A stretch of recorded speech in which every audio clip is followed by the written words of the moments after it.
So this is going to be a new video series of me documenting one of my clients and his progress throughout training together. I meet with him just once a week.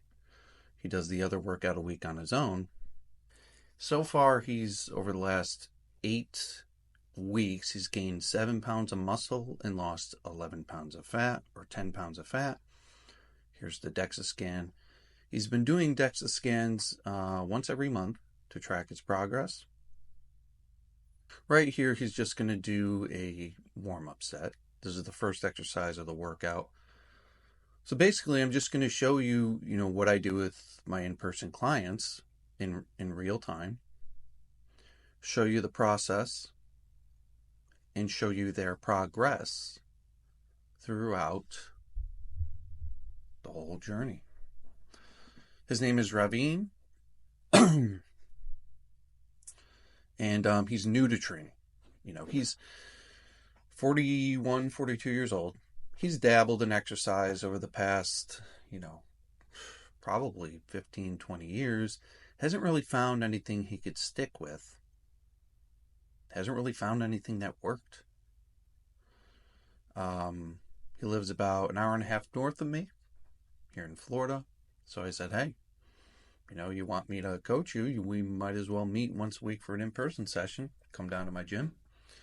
So that's what he's been doing. And his results have been insane. He trains just twice a week. This workout, lasted about 20 minutes tops. We did the whole body. This is just a few exercises from it. The reason is, my camera settings were not correct. The camera was automatically shutting off. My audio didn't work. It was just a mess because I reset my camera. So that's why I'm doing a voiceover for this. So this is the first exercise, chest press. It's been a while since he had been using the nitro, so I overshot the weight. He's been Gainesville Health and Fitness using X machines, actually. So this is the first set. He's going to start slowly.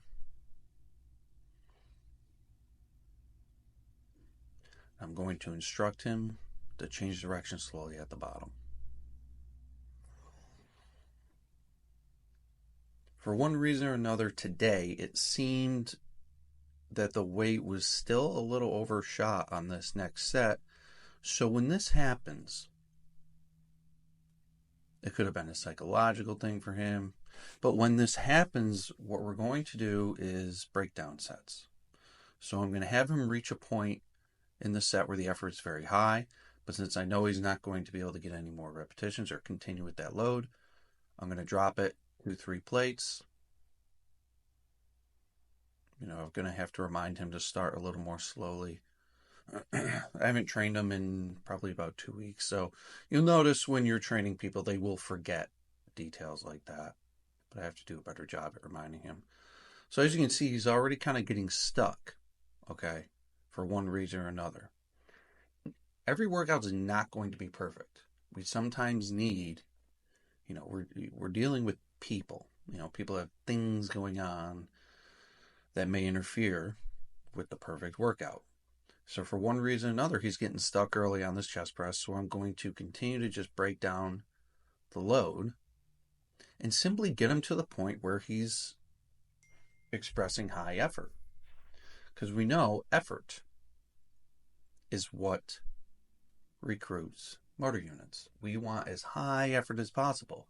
So that way we get as many motor units involved as possible, create that mechanical tension in them, in the sarcomeres or the myofibrils inside them, and stimulate them to grow.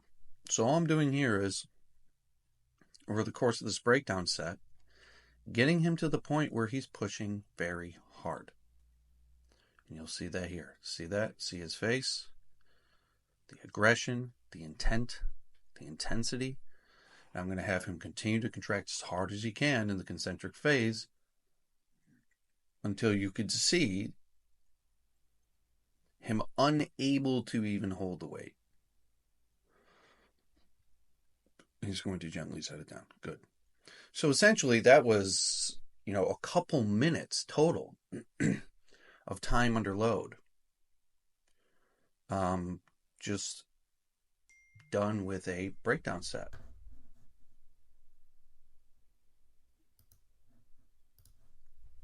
So now the next exercise, ideally, obviously, we'd want 1 or 2 continuous sets to failure, but it had been a while since he used the Medic's chest press, so he neurologically may have been thrown off a little bit because it's far different from although they're both great machines, it's far different from the Med-X chest press that he has been using.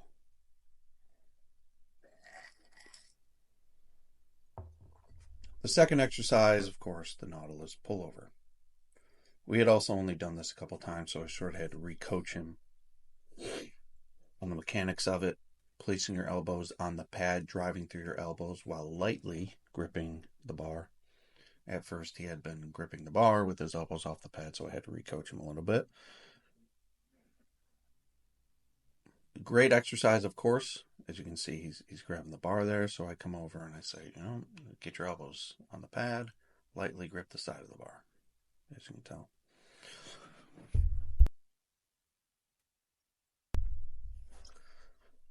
So the Nautilus pullover, it's very romanticized. Okay, is it a good exercise? Yes. Is it necessary for optimal muscle growth? Absolutely not. Okay, if you don't have access to a Nautilus pullover, it's not a big deal. That Nautilus pull down on the right is going to result in the same muscle growth for your lats. The pullover is a great way to work the lats without your elbow flexors or your grip involved. Does that mean your elbow flexors, like your brachialis, brachioradialis, biceps, does it mean that those are interfering with your ability to train your back muscles? No, of course not. But if for some reason you prefer to train your lats without them involved, this is an option. Now you see, I do not have him going in a very stretched position intentionally. You don't necessarily want to go up very, very high. You want to protect your shoulder joint. Right here, he's pushing as fast as he can. You could see the look on his face, the intensity.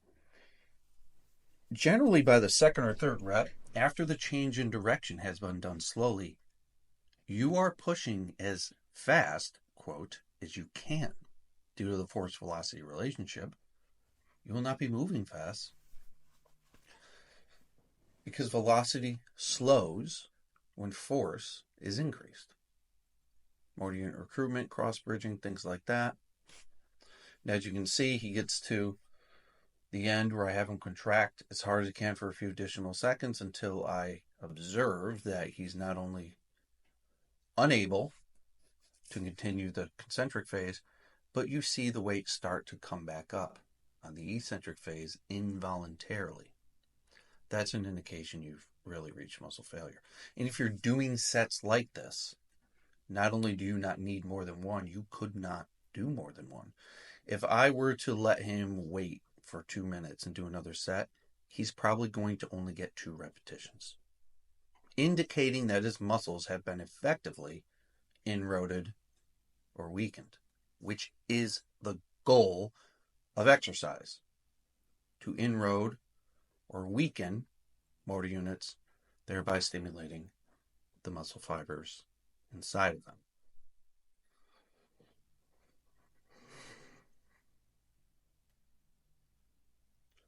The first couple of repetitions, his concentric phase is relatively voluntarily slow. But by rep 3 and 4, only the change in the direction is slow. The concentric phase, if you could hear me, I'm actually telling him to accelerate through these positions, but he can't. Okay? The eccentric, the lowering phase, however, is voluntarily slow. You want this to be voluntarily slow in order to reduce potential momentum in the change in direction at the bottom, but also in order to actually challenge your muscles on the eccentric phase. If you simply let the weight drop, there's not going to be much cross-bridging involved. There's not going to be much force within the muscle. You're not really doing anything. Here, he's pulling as fast as he possibly can. it's not moving fast. He's contracting as hard as he can. Now on this next one, he's going to get stuck somewhere in the middle. And I'm going to instruct him to continue to contract with as much force as he is capable of. And you can see the look on his face. He is really trying. And then I'm going to instruct him to very slowly and gently let it down after his muscles literally can't even hold the weight anymore. And then we're going to discontinue the set slowly. You should not be dropping weight at the end. Okay. So the next exercise is the leg press. And there were some other exercises in this workout, but I didn't include them because I wasn't satisfied with the lack of volume. And I wasn't satisfied with the resolution because I messed up the exposure on my camera. So as you can see, the resolution's okay, but the next video is going to be a lot better.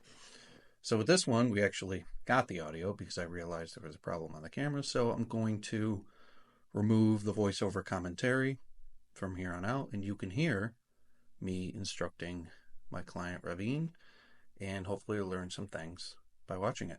Enjoy. Couple reps. Pretty much, it's like a practice swing. You're just kind of practicing the machine. That's all.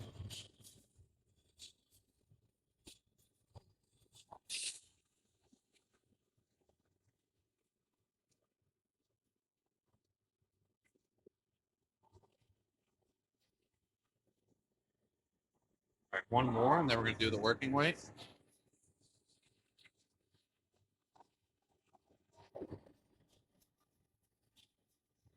All right, good. Slowly bring that one down.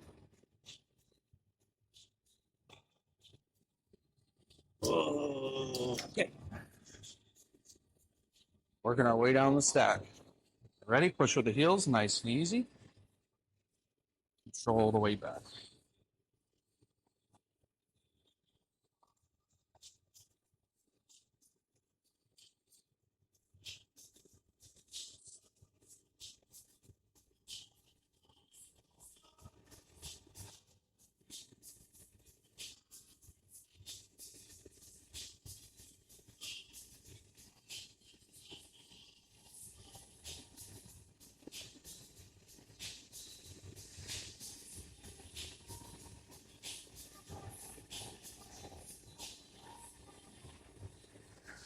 Here we go. Jaw relaxed.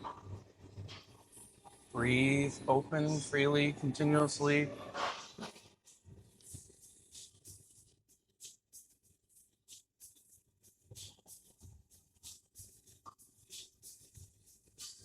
Here we go. We're getting into the good ones. Slow and steady.